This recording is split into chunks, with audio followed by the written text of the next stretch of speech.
விரும்புறீங்க ஊழல் சக்தியில செங்கோட்டையன் மட்டும் இருக்க மாட்டார். இல்லங்க, அவர் கேஸ் இல்ல, அவர் நிரபராதி, விடுதலை ஆயிடுச்சு. 2017 விடுதலை ஆயிடுச்சா இல்லையா? Answer my question. விடுதலை ஆயிடுச்சு இல்ல?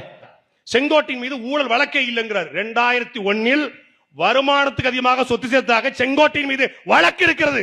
ஆதாரம் வேணுமா சார்? அதுல மினிஸ்டரா இருந்ததுனால அவர் மேல என்ன குற்றச்சாட்டு அவர் மேல இருக்கு? பின் பாயிண்டா சொல்லுங்க.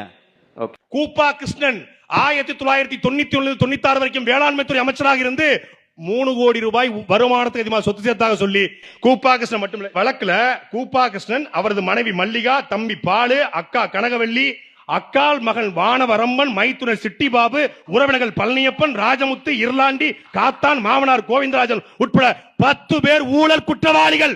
வருமானத்துக்கு அதிகமாக சொத்து சேர்த்தவர் கூப்பா கிருஷ்ணன். இப்போ உங்களுக்கு நல்லவரா? அவர் தூய சக்தியா, தீய சக்தியா, இல்ல ஊழல் சக்தியா?